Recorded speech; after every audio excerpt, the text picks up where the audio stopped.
Punjabi radio USA ਪੇਸ਼ ਕਰਦਾ ਹੈ ਅੱਜ ਦਾ ਦਿਨ ਸਿੱਖ ਇਤਿਹਾਸ ਵਿੱਚ।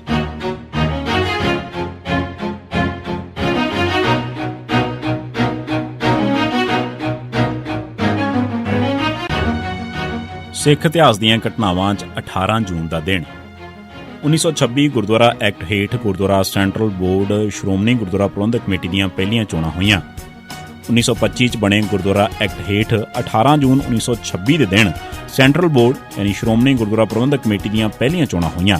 ਇਨ੍ਹਾਂ ਚੋਣਾਂ 'ਚ ਮੁੱਖ ਟੱਕਰ ਬਾਬਾ ਖੜਕ ਸਿੰਘ, ਮਾਸਟਰ ਤਾਰਾ ਸਿੰਘ ਧੜੇ ਤੇ ਸਰਦਾਰ ਬਹਾਦਰ ਮਹਿਤਾਬ ਸਿੰਘ ਅਤੇ ਗਿਆਨੀ ਸ਼ੇਰ ਸਿੰਘ ਵਿਚਕਾਰੀ ਸੀ। ਸਰਦਾਰ ਬਹਾਦਰ ਮਹਿਤਾਬ ਸਿੰਘ ਸੀਨੀਅਰ ਵਕੀਲ ਸੀ, ਇਸ ਕਰਕੇ ਉਹ ਕਾਨੂੰਨ ਦਾ ਮਾਹਰ ਸੀ।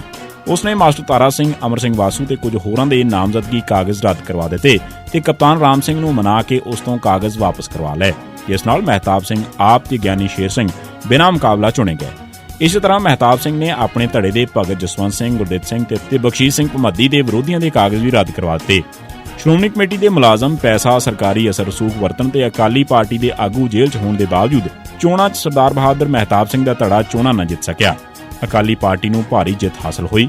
ਅਕਾਲੀ ਪਾਰਟੀ ਦੇ 85, ਸ਼੍ਰੋਮਣੀ ਕਮੇਟੀ ਮਹਿਤਾਬ ਸਿੰਘ, ਗਿਆਨੀ ਸ਼ੇਰ ਸਿੰਘ ਧੜਾ ਦੇ 26 ਚਲਾਕੀ ਨਾਲ ਬਿਨਾਂ ਮੁਕਾਬਲਾ ਜਿੱਤੀਆਂ ਸੀਟਾਂ ਸਣੇ ਤੇ ਇਸ ਤੋਂ ਇਲਾਵਾ 9 ਉਮੀਦਵਾਰ ਹੋਰ ਚੁਣੇ ਗਏ। ਸੋ ਇਸ ਮੌਕੇ ਜਿੱਤਣ ਤੋਂ ਬਾਅਦ ਸ਼੍ਰੋਮਣੀ ਗੁਰਦੁਆਰਾ ਪ੍ਰਬੰਧਕ ਕਮੇਟੀ ਉੱਪਰ ਬਾਬਾ ਖੜਕ ਸਿੰਘ ਤੇ ਮਾਸਟਰ ਤਾਰਾ ਸਿੰਘ ਧੜਾ ਕਾਬਜ਼ ਹੋ ਗਿਆ। ਮਗਰੋਂ ਇਸ ਧੜੇ ਦਾ ਨਾਂ ਅਕਾਲੀ ਪਾਰਟੀ ਵਜੋਂ ਜਾਣਿਆ ਜਾਣ ਲੱਗ ਪਿਆ ਤੇ ਦੂਜਾ ਧੜਾ, ਜਿਸ ਦੇ ਮੁੱਖ ਸੇਵਾਦਾਰ ਸਰਦਾਰ ਬਹਾਦਰ ਮਹਿਤਾਬ ਸਿੰਘ ਤੇ ਗਿਆਨੀ ਸ਼ੇਰ ਸਿੰਘ ਸਨ, ਉਹਨਾਂ ਵਾਲਾ ਧੜਾ ਮਿਲਵਰਤਨੀਆਂ ਧੜਾ ਤੇ ਸ਼ਰਤਾਂ ਮੰਨੂ ਧੜਾ ਵਜੋਂ ਮਸ਼ਹੂਰ ਹੋ ਗਿਆ। 1968 ਚੰਡੀਗੜ੍ਹ ਪੰਜਾਬ ਨੂੰ ਦਿਵਾਉਣ ਲਈ ਆਲ ਪਾਰਟੀਜ਼ ਕਨਵੈਨਸ਼ਨ। 18 ਜੂਨ 1968 ਨੂੰ ਚੰਡੀਗੜ੍ਹ 'ਚ ਇੱਕ ਆਲ ਪਾਰਟੀ ਕਨਵੈਨਸ਼ਨ ਹੋਈ, ਜਿਸ ਨੇ ਚੰਡੀਗੜ੍ਹ ਪੰਜਾਬ ਨੂੰ ਦੇਣ ਦੀ ਮੰਗ ਕੀਤੀ।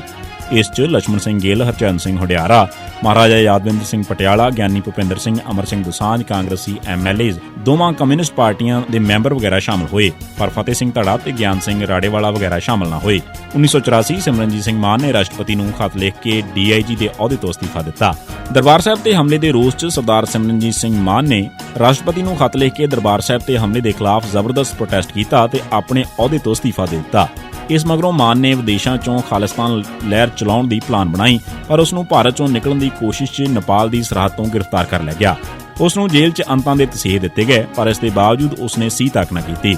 ਉਸ ਤੇ ਇੰਦਰਾ ਗਾਂਧੀ ਦੇ ਕਤਲ ਦਾ ਕੇਸ ਵੀ ਦਰਜ ਕੀਤਾ ਗਿਆ। ਉਹ 1999 'ਚ ਤਰਨਤਾਰਨ ਤੋਂ MP ਚੁਣੇ ਗਏ ਤੇ ਉਹਨਾਂ ਨੂੰ 5 ਸਾਲ ਮਗਰੋਂ ਰਿਹਾ ਕੀਤਾ ਗਿਆ। ਉਸ ਮਗਰੋਂ ਵੀ ਮਾਨ ਨੂੰ ਕਈ ਵਾਰ ਗ੍ਰਿਫਤਾਰ ਕੀਤਾ ਗਿਆ। ਉਹਨਾਂ ਨੂੰ 31 ਵਾਰ ਗ੍ਰਿਫਤਾਰ ਕਰਕੇ ਉਸ ਤੇ ਵੱਖ-ਵੱਖ ਧਾਰਾਵਾਂ ਹੇਠ ਮੁਕੱਦਮੇ ਵੀ ਚਲਾਏ ਗਏ, ਪਰ ਉਹ ਹਰ ਕੇਸ 'ਚੋਂ ਬਰੀ ਹੋ ਗਏ।